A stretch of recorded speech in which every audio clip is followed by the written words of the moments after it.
Hello students.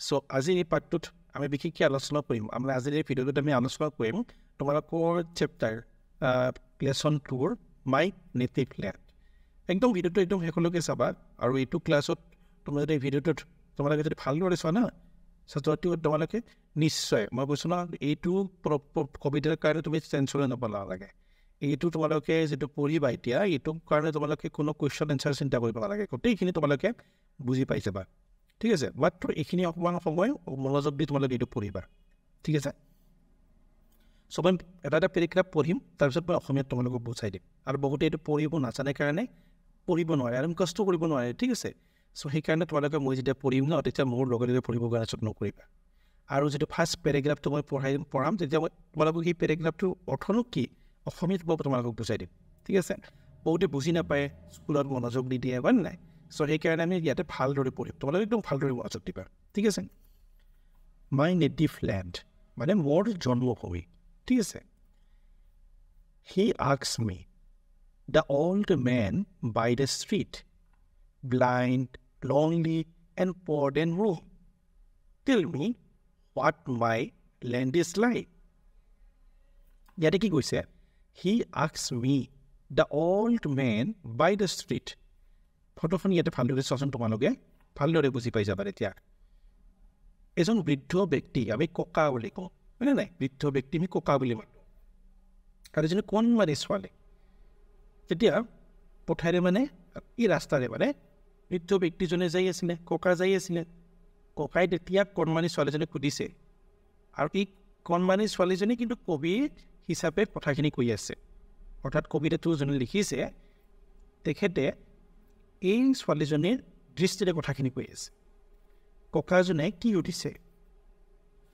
কিন্তু আৰু এটা কথা ইয়াতে 2 নম্বৰ লাইনটোত এটা কথা কৈছে blind lonely and poor and weak অৰ্থাৎ ছোৱালীজনীত কৈ ককাৰ তেতিয়া কি হ'ল চকুৰ পাৱাৰ নাই অৰ্থাৎ দেখা নাপায় ব্লাইণ্ড বুলি কৈছে ন ব্লাইণ্ডৰ অৰ্থ হৈছে অন্ধ অৰ্থাৎ দেখা নাপায় আৰু lonely অকলশৰীয়া হৈছে আৰু poor and weak কাটকৈ দুখীয়া বুলি কৈছে ছোৱালীজনীতকৈ দুখীয়া বুলি কৈছে কিন্তু কবিতাৰ ভাষাত আমি এই পোৰ যদিও বা দুখীয়া হয় আমি কম অকমান দুৰ্ভাগ্যজনক আৰু এতিয়া মই ঠিক অসমীয়া উইনিংটো বিচাৰি পোৱা নাই পোৰ ছোৱালীজনীতকৈ কিছু ক্ষেত্ৰত দুৰ্ভাগ্য আৰু কাৰণ ককাই দেখাও নাপায় অকলশৰীয়া সেইকাৰণে কি কৈছে যে মতকৈ কিছু দুৰ্ভাগ্যজনক ককাৰ অৱস্থা tell me what my land is like ছোৱালীজনী সুধিছে কোৱাচোন মোৰ জন্মভূমিখন কেনেকুৱানো ককাই সুধিছে তেতিয়া ব্ৰীথ ককা I said breathe deep the warm air that reminds you of your childhood friends is what your land is like আৰু এবাৰ মই পঢ়ি দিছো breathe ককা I said breathe deep the warm air that reminds you of your childhood friends is what your land is like উশাহ লোৱা ককা মই কৈছিলোঁ গভীৰ উশাহ লোৱা আৰু উশাহ ল'লে ভিতৰত আমাৰ কি গৰম বতাহ এটা ভিতৰত গৈছে আৰু সেই গৰম বতাহে তোমাক সেই সৰু তোমাৰ শিশুকালৰ ল'ৰা ছোৱালীবিলাক তোমাৰ বন্ধু বান্ধৱীবিলাককে বৰ মনত পেলোৱা আৰু ঠিক তেনেকুৱাই আমাৰ এই জন্মভূমিখন বুলি কৈছে এটা কথা কোৱা তোমালোকে যেতিয়া বন্ধুৰ লগত থকা বা বন্ধুবিলাকত খেলা তেতিয়াহ'লে চব কথা পাহৰি যোৱা হয় নাই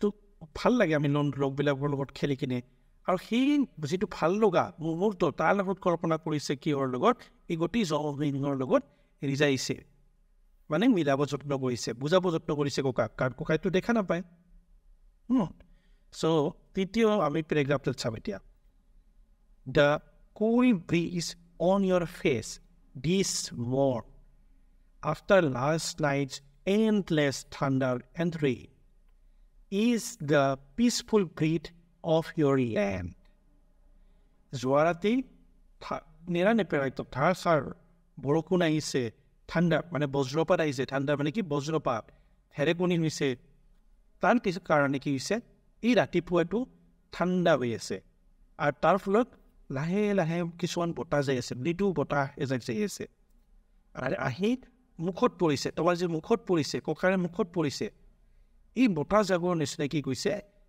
ঠাণ্ডা, পিচফুল, শান্তিপূৰ্ণ সহায়ৰ নিচিনা তোমাৰ এই জন্মভূমিখনেই। কি ধুনীয়াকৈ বুজাই দিছে, ইমান কণমানি ছোৱালীজনীয়ে ইমান ধুনীয়াকৈ ককাক বুজাই দি আছে তোমাৰ জন্মভূমিখন কিমান ধুনীয়া তাৰ কাৰণে। ঠিক আছে, তাৰপিছত আমি চাম এইটো paragraph. The contented gargling of that little baby tied to her mother's third bag is the soil of which your land is made. The contented gurgling of that little baby tied to her mother's sturdy bag is that soil of which your land is made. সৰু শিশু এটা যেতিয়া সন্তুষ্ট হয় তেতিয়াহ'লে কিমান হাঁহি থাকে ন, মুখেৰে নিজে নিজে শব্দ নিচিনা শুনাই থাকে। চ' ইয়াতে গাৰ্গলিং বুলি কৈছে এইটো। আৰু কণ্টেণ্ট মানে কৈছে কি সন্তুষ্ট এটা বেবী, এটা ধুনীয়া এটা বেবী, মৰম লগা বেবী এটা মাকক বহুত টাইট কৰি পূৰা হাক কৰি আছে, মানে বগচাত পূৰা একদম উঠি আছে আৰু নিচিনাকৈ মুখৰ পৰা এটা শব্দ উঠি আছে, যা আমি গাৰ্গলিং বুলি কৈছে ইয়াতে। ঠিক আছে, মুখেৰে শব্দ কৰি আছে। আৰু তাৰ নিচিনাই কি কৈছে is that soil which their land is made. আৰু তাৰ নিচিনাই কি কৈছে এই তোমাৰ মাটি অৰ্থাৎ তোমাৰ লেণ্ডৰ মাটি, অৰ্থাৎ লেণ্ড মানে কি তোমাৰ জন্মভূমিৰ মাটিৰ তাৰ নিচিনাই সেইৰে বনাইছে তোমাৰ মাটিখিনি, তাৰ লগত তুলনা কৰিছে। চোৱাচোন ইমান কণমানিজনী কিমান ধুনীয়াকৈ বুজাই আছে ককাক। ককাই নিশ্চয় নিজৰ সেই জন্মভূমিৰ কথা অনুভৱ কৰি ভাল পাব। তাৰপিছত চোৱা এইটো পেৰেগ্ৰাফত কি কৈছে, the chorus of the cocks and sparrows as they play around the tree top snare is what shapes your native land. Chorus মানে হৈছে একেলগে বহুত ল'ৰা ছোৱালী যেতিয়া গান গায়, গ্ৰুপত যেতিয়া গান গায় তাক আমি কোৰাছ বুলি কওঁ। কিন্তু ইয়াতে ল'ৰা ছোৱালীয়ে গান গোৱা নাই, ইয়াতে কি কৈছে এই গছ গছনিবিলাকৰ ভিতৰত উঠি ওপৰত গছবিলাকত উঠি কোক্স আৰু স্পেৰ'ছ চৰাই চিৰিকটিবিলাক কি কৈছে গান গাই আছে, গান গোৱাৰ নিচিনা কিছু শব্দ হৈ আছে। Play around the tree top snare, আশে পাশে। Is what shapes your native land, is what shapes your native land. তোমাৰ জন্মভূমিখন তাৰ নিচিনা আকৃতি লৈছে। শেপছ মানে ইয়াতে আকৃতি, মানে যদিও বা ইয়াতে আকৃতি আমি ৰিজাইছে আৰু তাত নিশ্চয় বুজি পাইছা। মই এবাৰ পঢ়ি দিছোঁ এইটো দেই, এই পেৰেগ্ৰাফটো আৰু পঢ়িবা মোৰ লগত। The chorus of the cocks and sparrows as they played around the tree top snare is what shapes your native land. ঠিক আছে, নিশ্চয় এই পেৰেগ্ৰাফটো তোমালোকে বুজি পাইছা। এতিয়া আমি চাম এইটো পেৰেগ্ৰাফ চাম। The distant roll of the Bihu dhol, the pepa and gogona my night birds play, the heady aroma of the pitha and laddu, the sound of the evening prayers in the namghar masjid church, this make the soul of your beloved land. আৰু এবাৰ পঢ়িছোঁ, the distant roll of the বিহুড হল। সেই ঢোলৰ পৰা যি ঢোলৰ যে শব্দ যে আহে হয় নাই, ঢোলৰ যিটো ঢোল এটা শব্দ হৈ থাকে। The pepa and gogona my night birds play, night birds means আমাৰ ওচৰ চুবুৰীয়াই যে মোৰ পেপা বজায়, গগনা বজায়। গগনা চিনি পোৱা নাই তোমালোকে?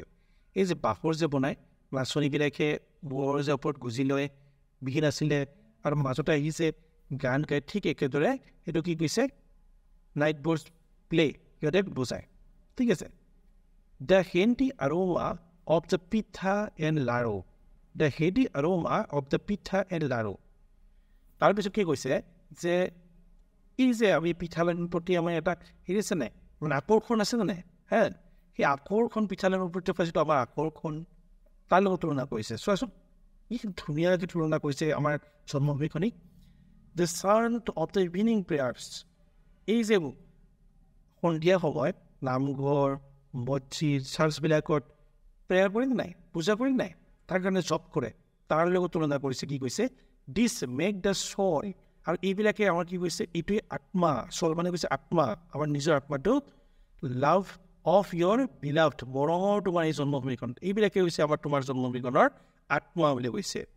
সেই দূৰণিত থকা ঢোলৰ শব্দ, মোৰ ওচৰ চুবুৰীয়াই বজোৱা সেই পেঁপা গগনা আৰু সেই পিঠালৰ প্ৰতি থকা যি আমাৰ মৰম, লগতে সেই নামঘৰ মছজিদ চাৰ্চত বজোৱা সেই পূজা বা প্ৰেয়াৰ্ছ, এইবিলাক হৈছে আমাৰ জন্মভূমিৰ মৰমৰ জন্মভূমিখনৰ এক আত্মা বুলি কৈছে। নিশ্চয় তোমালোকে কবিতাটো ভালদৰে বুজি পাইছা, ঠিক আছে? যদি বুজি পোৱা নাই তলত কমেণ্ট বক্সত কমেণ্ট কৰিবা যে এই শব্দটোৰ অৰ্থ কি, যদি তোমালোকে কিবা শব্দৰ অৰ্থ লাগে, ঠিক আছে?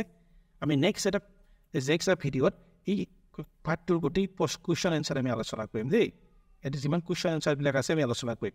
একদম ভিডিঅ'টো তুমি লাইক আৰু ছাবস্ক্ৰাইব কৰি দিবা, আৰু যিবিলাক তোমালোকৰ বন্ধু সিহঁতক শ্বেয়াৰ কৰি দিবা, ঠিক আছে? নেক্সট এটা ভিডিঅ'ত পাওঁ।